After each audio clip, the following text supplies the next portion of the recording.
बिस्मिल्लाहिर्रहमानिर्रहीम। अस्सलाम वालेकुम नाज़रीन, मैं हूं Umar Farooq and you're watching current affairs with Umar Farooq. नाज़रीन, आज आपके साथ जो डिस्कशंस हैं वो है वज़ीर ख़ारजा बिलावल भुट्टो ज़रदारी ने डिवोर्स स्विट्ज़रलैंड में जो पाकिस्तान का एक मुकदमा कश्मीर के हवाले से पेश किया वो बहुत ही मार्वलस था। और दूसरा शाहिद खान अब्बासी, मिफ्ता इस्माइल साहब, फैसल वाडा और मुस्तफ़ा नवाज़ खोखर साहब ये अब क्या करने जा रहे हैं अपनी पार्टियों के हवाले से, इसके ऊपर हम आपसे डिस्कस करेंगे। सबसे पहले वज़ीर ख़ारजा साहब बिलावल भुट्टो ज़रदारी ने डिवोर्स में जो कि एक इकोनॉमिक कॉन्फ्रेंस हो रही थी, वैसे तो वो वज़ीर ख़ारजा हैं, आना तो चाहिए था हमारे वज़ीर ख़ज़ाना इसहाक़ डार साहब को, मगर वज़ीर ख़ारजा गए हैं बिलावल भुट्टो ज़रदारी साहब। वहाँ पर साइड लाइन में उन्होंने मुख्तलिफ लोगों से मुलाकातें की हैं और उसमें पाकिस्तान के अमूर को डिस्कस किया गया। इसमें सबसे पहले जहाँ पर वो डिस्कस कर रहे थे एक कॉन्फ्रेंस के ऊपर, वो था उन्होंने कहा कि अक़वाम मुत्तहिदा की जो करारदादें हैं वो उनके अपने मफादात के ऊपर तो अमल हो रहा है मगर कश्मीर के ऊपर अमल नहीं हो रहा। कैसे? उन्होंने कहा यूक्रेन जंग हो रही है, वहाँ पर मफादात मगरिब के ज़्यादा हैं, अमेरिका के ज़्यादा हैं, वहाँ पर तमाम करारदादों के ऊपर अमल दरामद होता हुआ नज़र आ रहा है। जो करारदाद कश्मीर के ऊपर करवाई गई थी उसका अभी तक कोई अता पता नहीं। ये डबल स्टैंडर्ड्स क्यों हैं? वहाँ पर इन्होंने कॉन्फ्रेंस में खुले आम भारत के ऊपर बहुत ज़्यादा तनकीद किया कश्मीर के हवाले से कि वो एक काबिज होकर बैठे हुए हैं और उन्होंने जो कश्मीर का स्टेटस ख़त्म किया है वो स्टेटस क्यों नहीं बहाल हो रहा। अक़वाम मुत्तहिदा की जो करारदादें हैं उसके मुताबिक कश्मीरियों को अपना खुद इरादियत क्यों नहीं मिल रहा। ये सारी बातें उन्होंने वहाँ पे डिस्कस की हैं और बड़े पुरजोर तरीके से की हैं। मुझे इस बात की यकीनन बहुत खुशी है। देखिए, तनकीद हमारा हक है, हम कर सकते हैं, जहाँ पर जो चीज़ गलत होगी हम उसको ज़रूर डिस्कस करेंगे। यहाँ पर मुझे बिलावल साहब की ये बात बहुत अच्छी लगी, कश्मीर के हवाले से पाकिस्तान की जो पॉलिसी है उसको खुल के डिफेंड किया। उन्होंने कहा कि जो कश्मीर में हो रहा है वो बिल्कुल नाइंसाफ़ी है, वो अक़वाम मुत्तहिदा की करारदादों के अगेंस्ट है। इससे पहले भी उन्होंने अमेरिका में मुख्तलिफ जगह पे जाके जो भारत के ऊपर तनकीद की थी, मोदी के ऊपर ख़ास तौर पर, उन्होंने कहा था कि ये गुजरात का बुच्चर है, कसाई है। इसको लेके इंडिया में एक ऐसे हंगामे हुए, उनका बिलावल साहब का पुतला चलाया गया और बहुत इनको क्रिटिसाइज किया गया इसके ऊपर और उनको कत्ल करने की धमकियां भी बिलावल साहब को दी गई। इंडियन जो आरएसएस है, जो उनकी इंतहा पसंद तंजीमें हैं, बीजेपी है, सब ने उनको बहुत ज़्यादा धमकियां भी दी। तो पाकिस्तान में बिलावल साहब के हक में पीपल्स पार्टी ने रैलियां भी निकाली मगर शायद उतनी अच्छे तरीके से उससे पोर्ट्रेट ना कर सके जितना वो कराची में या सिंध में कर सकते थे।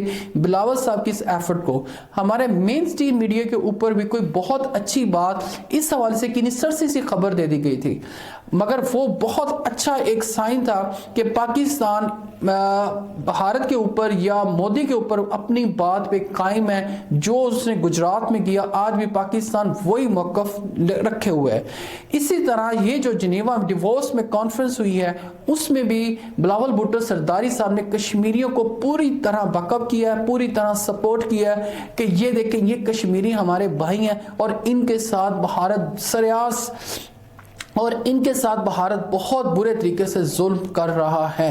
ये इन्होंने एक बहुत अच्छे तरीके से डिवोर्स में पाकिस्तान का कश्मीर का एक मुकदमा पेश किया है। और नाज़रीन, दूसरी बात यह है कि मुस्तफ़ा नवाज़ खोखर साहब, शाहिद खान अब्बासी साहब, मिफ्ता इस्माइल साहब और इसके साथ साथ फैसल वाडा साहब, ये अपनी पार्टियों से कुछ निकाले गए हैं, कुछ निकलने जा रहे हैं और कुछ ने बगावत का ऐलान कर दिया है। इन्होंने पाकिस्तान के मुख्तलिफ सूबों में, शहरों में एक मुख्तलिफ किस्म की कॉन्फ्रेंसेस को अरेंज किया है और वहाँ पर वो अपनी पार्टी के हवाले से या लोगों के हवाले से या जमहूरियत के हवाले से बात करना चाहते हैं।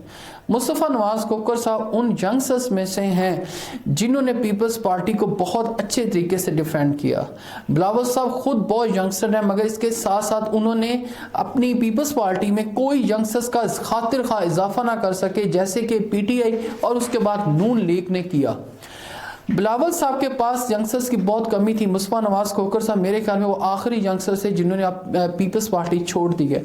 उन्हें एक तनकीद का निशाना बनाया गया उस वक्त जब उन्होंने साबिक वज़ीर इमरान खान साहब पर हमले के लिए ये कहा कि एक साबिक वज़ीर आज़म अपनी मर्जी की इस जमहूरी मुल्क में FIR नहीं कटवा सकता। वहाँ से पार्टी ने उनकी एक्सप्लेनेशंस ली और उन्हें मुस्तफ़ी होने के लिए कह दिया कि वो जो सेनेटर थे सिंध से, उन्हें मुस्तफ़ी होने से कह दिया। उन्होंने बड़े खुशी खुशी कहा कि ये जो ओहदे होते हैं ये पार्टी की अमानत होते हैं, मैं इसको वापस करता हूँ। तो उन्होंने کھل کے اس بات کا اعتراف بھی کیا کہ ٹھیک ہے میں پارٹی سے اب جانے کے لیے تیار ہوں, میں پیپلز پارٹی چھوڑ رہا ہوں.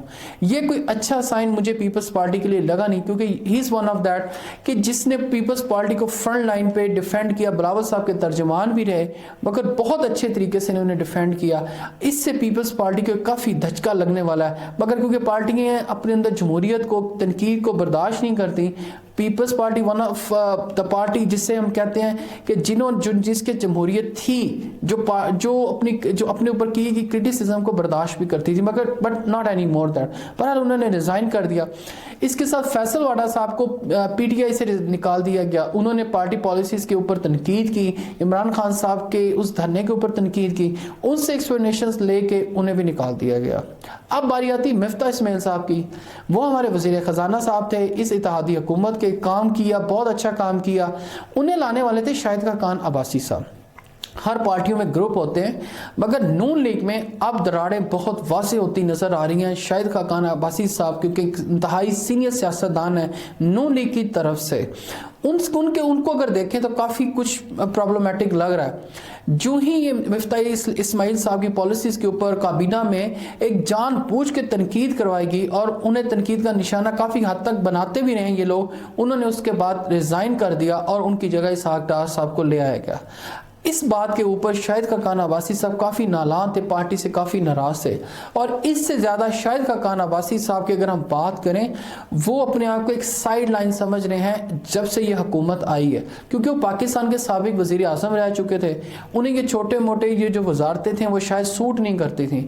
انہوں نے کیا کیا, انہوں نے اپنے آپ کو کارنر کر لیا. بہت کوشش کی نون لیگ نے انہیں وزارت دینے کی یا اہم عہدہ دینے کی, مگر ایسا ہوا نہیں.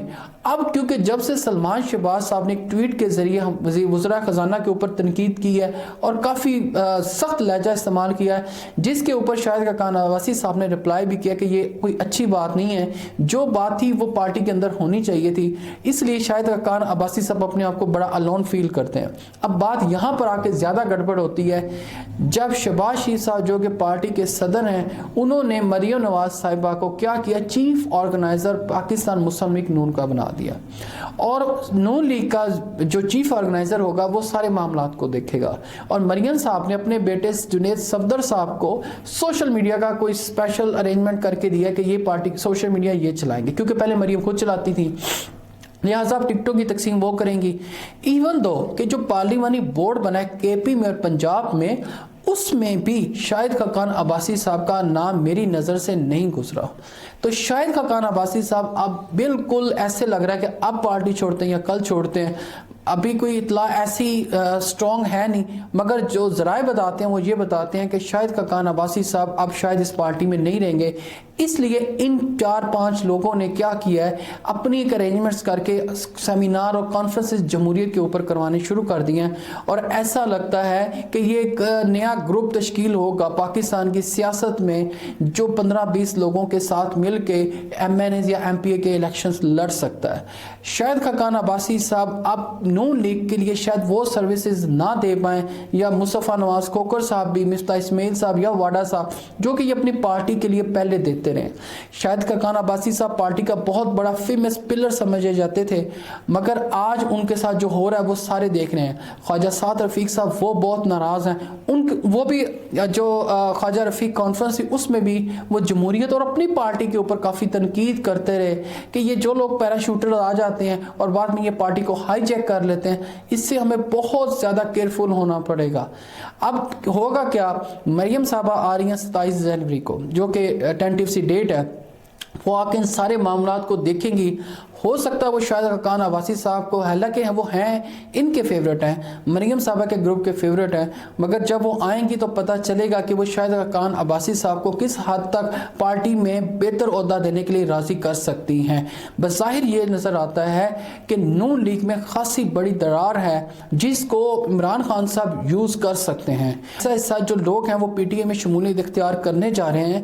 جو سب سے پہلا جو شمولیت ہوئی ہے, جو سب سے پہلی وہ ہوئی ہے پیر حسین हसनात साहब की, जो कि बेरा से इलेक्शन लड़ते रहे हैं, क्योंकि चंद साहब छोड़ गए हैं और वहाँ पर एक कुशन था पीटीआई के पास जो कि पीर हसनात साहब ने फिल कर दिया। पीर हसनात साहब एमएनए भी रह चुके हैं नून लीग की तरफ से और काफ़ी उनको वफाक से वजारत भी मिल चुकी है, मगर अब वो पीटीआई में शामिल हो रहे हैं। तो ये सिलसिला इलेक्शन से पहले शुरू हो गया। आने वाले दिनों में देखेंगे कि लोग नून लीग को छोड़ के किस हद तक पीटीआई में शामिल होते हैं। नाज़रीन, अब तक के लिए इतना ही। अपना और अपने इस चैनल का ख्याल रखिएगा। अल्लाह हाफिज़।